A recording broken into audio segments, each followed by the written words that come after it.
So there was some interesting developments a little while back. I knew about this, but hadn't really talked about it. But I wanted to kind of come back and cover this. So I put a bunch of different articles in the description below. The Philippines is a very crypto-friendly country. Here's an article right here, basically saying that 10% of Filipinos are holding an account on the largest local exchange. So that's CoinPH right here, which is pretty much like it is the way to transact in the Philippines. You know, it's over like 5 million users. So there is a lot of people that are in crypto in the Philippines, and they're currently developing a new economic zone in the northern part of the island here. It's been kind of you can see here, like, this is the president. This Duarte guy is the president, but they're launching this new like crypto valley in Asia in the northern part. So I'll just kind of show you guys a map here. That's the map kind of the Philippines if you zoom out. So here's Manila. So it's kind of, it's up there, but there's a lot of Chinese money that I know that's kind of going into this, but let's zoom in a little bit more.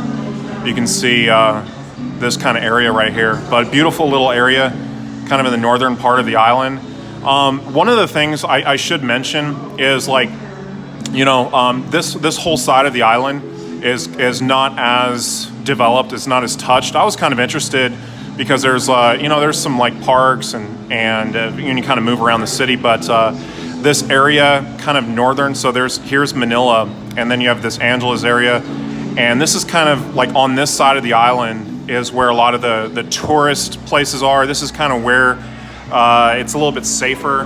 You kind of want to stay on that side of the island. I was talking with a few Filipinos, and they were saying that when you get over to the other side of the island, like there's like, I don't know how to put this. It's like there's like guerrilla sects in a sense. Like there's these kind of offshoots of the government that don't really abide by the Filipino regulatory framework in a sense. Like they're kind of like their own entities, and like there's been a lot of reports of like foreigners getting like kidnapped and like held for ransom and that sort of thing. So like they say it's like, like if you're a foreigner, it's not very safe kind of going into that area, that part of the island. But I think that there's going to be a little bit more of development, so it's kind of like wrapping around the island. I mean, the Philippines is got a massive population. It's almost 200 million people. So there's a big booming population in the Philippines, and it's becoming a lot more crypto friendly. And so they're developing this kind of whole crypto valley area that's going to be called like the Cagayan Economic Authority Zone. So there's there's a lot of money that's going into this project.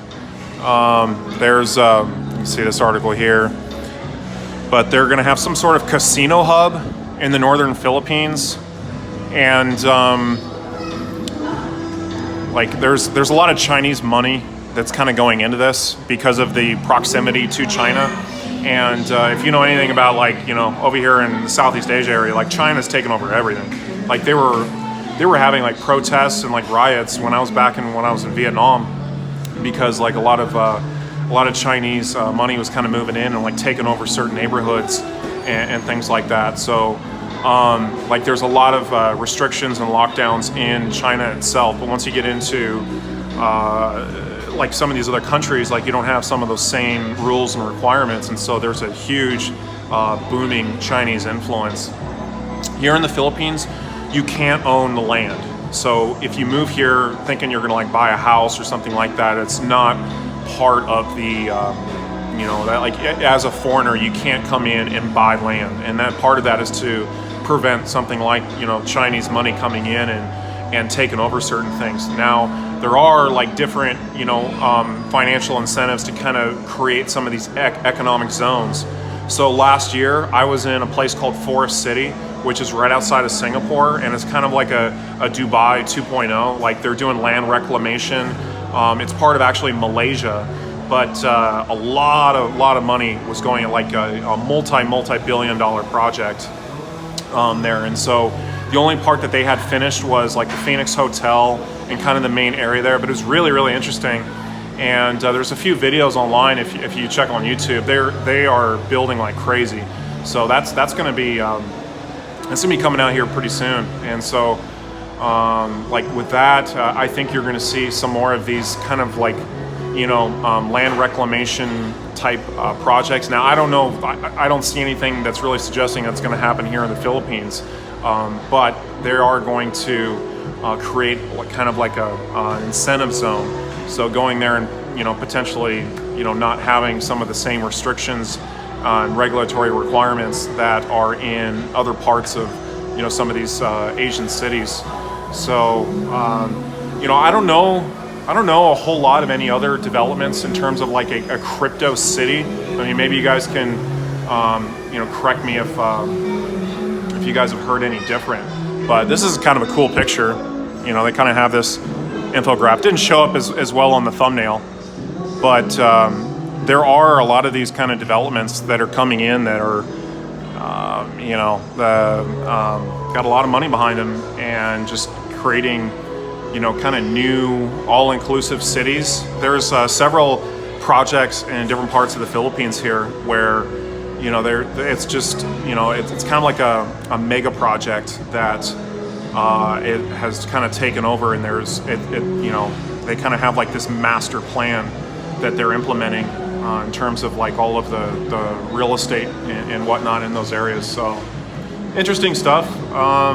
You know, I thought I would kind of touch on this. I mean, there's these were a little bit of like some of the stuff that they're basically this crypto city. It's going to be in the Cagayan area, but going to have mining farms, cryptocurrency exchange, different kind of fintech kind of rolling in the area. Chinese energy construction plan to host a 20 megawatt power plant in the Cagayan area. Actually have 50,000 cryptocurrency mining machines located inside the plant. So this was kind of rolled out, you know, last year, but there's a lot of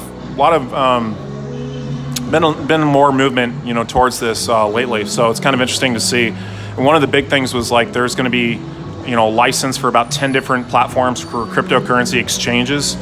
So Japanese, Hong Kong, Malaysians, Koreans, they can go into cryptocurrency mining, ICOs, or they can go into the exchange. So it's going to be an economic zone, like a free port zone. So that was kind of the thing, like with that economic zone that was in Forest City in Malaysia. I think it was like a tax-free zone for like 10 years or something. So if you come there and set up a business or a company, you don't have to pay taxes for like 10 years. So there's a lot of incentives to bring people into that development. So interesting stuff. I think Malta is going to try to be a crypto country as well. Wyoming. I haven't heard about Wyoming. Wyoming, I know, was like they were very anti like Coinbase. Like it was one of the few states where you can't have like a Coinbase account or something for a while. I don't know if that's changed. And I've heard a little bit about Puerto Rico.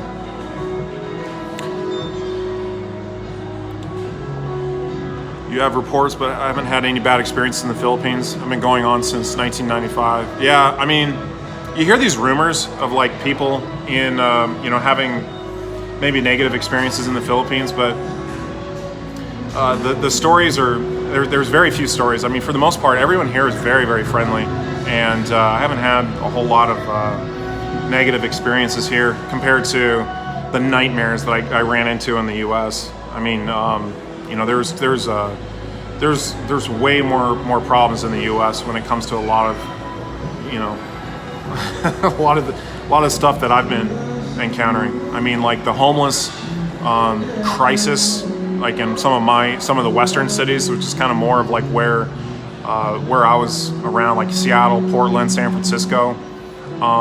You know, I mean, it's not, you know, there's still some huge poverty issues in the Philippines, but you don't really, like, you don't see like homeless people really. Like it's you know, there's not as many rules for like building. Like you can, you know, as long as you're a Filipino, if you're a Filipino, you can build almost whatever you want, which is really cool because it's like you don't have to like get, you know, permits or licensing or, you know, have anyone check. Like you can just like literally like build whatever you want. Like there's a lot of places, you know, kind of in the area that I'm staying at where, you know, I mean, maybe it's a little bit of an eyesore, but it's kind of like unfinished projects where they like have like unfinished like concrete and rebar kind of like sticking out and everything. But a lot of people, it's just kind of like they just kind of build and build and build, and anything goes. So you know, there's some good things and bad things about it, I guess. But part of that is like, man, I mean, you don't like. There's areas here where people are perfectly content and happy, like living very, very simply. Like, you know, there was an area I was at where there was a lot of construction and things going on, and someone would like kind of pointed out. They kind of pointed down the road, and they're like, you see all those cardboard boxes and kind of like tinny things over there? I was like, yeah. And they're like, yeah, that's where all the workers like live. They're just like living in like, you know, like nothing, like just you know, working for less, like about $1 a day, you know. So like labor here is just extremely cheap. There's you know, there's a lot of incentives for people that don't have hardly anything that want to also get into cryptocurrency because of the opportunities that you have with some of these entities. Like cryptocurrency can change people's lives if you're in some sort of platform where you're making more money on a daily basis than you know you've ever made, you know, working, you know, outside of that structure. I mean, you know, so there's I think that you're going to see more and more incentives-based programs propping up for people that want to get into you know, kind of crypto-friendly areas. And so the Philippines is definitely one of them. And I think a lot of other countries are starting to kind of follow suit. We'll see. I mean, there's been a lot of like restrictions in like China, Korea, Japan, definitely in Vietnam. Like it was illegal there for a little while, but then like the head guy like got up at one of the conferences I was at. I still got some video on that somewhere where he's basically saying like they want to be one of the most innovative places for cryptocurrency in the world. And there was a lawyer that actually got up and was explaining why Vietnam is one of the best places to kind of like begin or start a cryptocurrency company. And so it was kind of interesting to hear because like one of the biggest things you hear is that like transacting in Bitcoin is illegal. So having some of those incentives is interesting to hear. But yeah, I mean, there's like, you know, I thought it was kind of cool just kind of looking into some of this stuff. This Crypto Valley of Asia, they're calling it the CVA. So this is like another article, you know, that I put in here. Competing in a bullish fintech crypto blockchain ecosystem in the Asia Pacific. So for example, you know, Japan and Korea, some of the friendliest countries toward cryptocurrency. But Southeast Asia also finds itself emerging as one of the most promising up-and-coming crypto markets. Thailand has established one of the biggest cryptocurrency hubs in the region. I don't even know about this. Look this up real quick. Where was this hub? I didn't hear about this. But I'm not seeing where this is in Thailand. Thailand blockchain community incentives. India about ready to ban crypto. Yeah, I saw that. Like I don't see how they're gonna. I don't know. Like all you're really doing is creating a black market. Like you're not gonna stop people from like sending crypto to one another. I think the only thing you can really do is you can stop businesses from like accepting it and whatnot. But like you're seeing like apps and things that are, get around that. WeChat has some functionality as far as my understanding of it. They were able to transact a little bit with crypto. I think what we're seeing right now with like something like BitTorrent, the BitTorrent token, and like the torrent, because I was like big into torrents. Like that was before all crypto was even a thing, that's kind of like it's fallen in popularity, but there's still like that. It's kind of a decentralized file sharing network that's like nearly impossible to shut down. You're seeing some things like the dark web. Like there was on the dark web there was I forget the name of it, but it was like the marketplace. I used to know the name of that. But anyways, they moved to like they were getting a lot of DDoS attacks, and so recently they moved to the Onion network, which I guess in theory like stops a lot of those DDoS attacks from happening. So I mean, there's ways around it, and government and these agencies are going to put up walls and barriers, and really all they're doing is funneling people into more crypto-friendly environments.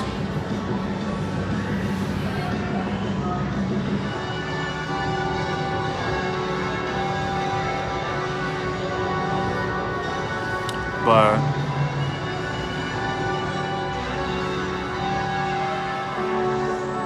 what are you doing over there, man? You gonna buy some property? Maybe.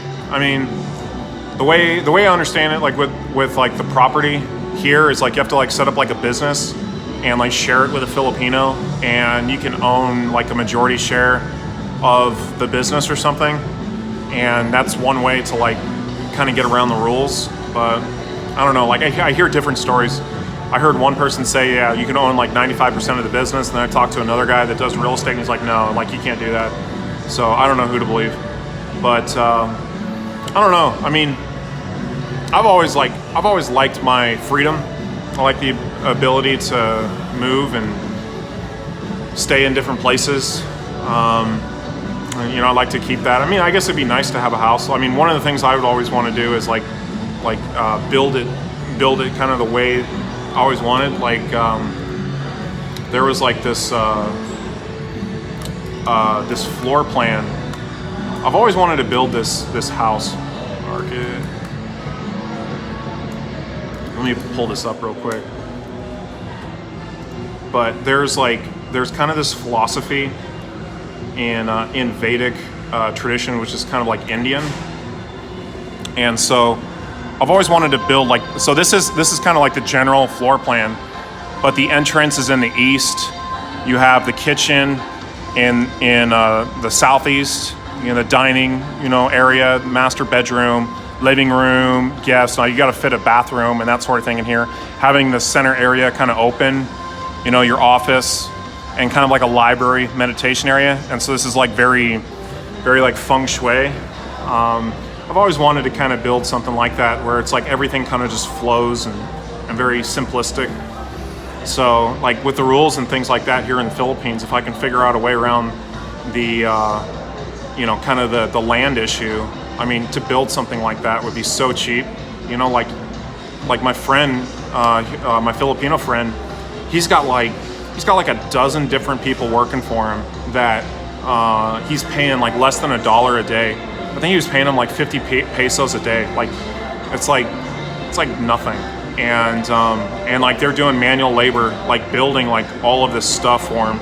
Like they were building a bathroom for him, like kind of like an outdoor bathroom. They're building some other stuff now. And they're doing a pretty good job. So I mean, you think about something like that. It's like, and he's got some land, and I was interested in maybe I was like, well, maybe I could set up like a business or something like that, and then where I'm the majority, owner or something, and then I can kind of build something like however I want. I guess it'd have to be set up like a business, but I always thought that would be kind of cool. And then maybe just kind of like rent it out or something, when I'm not using it, when I want to travel. But I don't know, we'll see. Average wage is about $2 to $5 a day. To build a house, about 20,000 US. That sounds about right. Like you can buy kind of like these real simple homes over here, and this brand new homes in this kind of development for about $20,000, $30,000. You can get like a 5-bedroom, a really nice house for like less than $100,000. So it's there's a lot of development. Philippines is really growing. There's the population is booming.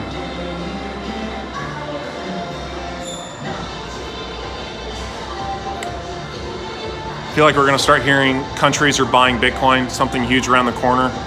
Hopefully bullish. The volume's been up, and I think I touched on this a little bit. Let's see if I can bring this up, because it was the largest volume that we had seen was, I think it was like January 4th, 2018. When you're looking at the overall cryptocurrency volume. So, like the last time we saw, like you saw this kind of peak, like this was kind of December, the ramp up when we saw, $20,000 Bitcoin, and that was kind of the peak when we had seen the volume here. And then it's really kind of died out, but lately the volume's really been picking up. And if we zoom in here a little bit, I believe this is an all-time high right here. You can see almost like 100 billion traded. Getting around 90 billion or so. So I believe that's more than what we had seen in this kind of range right here. So we hadn't seen, it wasn't even close. So the largest amount of volume and trading that we've seen has been happening recently. So that's why I did a video not too long, a couple days ago, where I was kind of talking about the bullish nature, kind of when you're looking at the grand scale of things with Bitcoin and cryptocurrency. And I think we're going to see that. I mean, we're kind of heading into like the summer. I bet we start. I mean, it's still April. It's still kind of like tax season. It's just kind of like the crypto winter is kind of finishing up. But I think we're like all it's going to take is for some massive buy orders for us to really kind of pull out of this like kind of huge bear market that we've been in. I mean, we're overdue, and we kind of see like everything kind of drops in December, January, February, March, and then we saw volumes have really been increasing, and we saw that big pump. Bitcoin went up over 5,000, went up to like almost like 54, 55,000, 56,000. It's come down a little bit, but the biggest volume we've ever seen. So what was that? That was like April 4th. So not too long ago.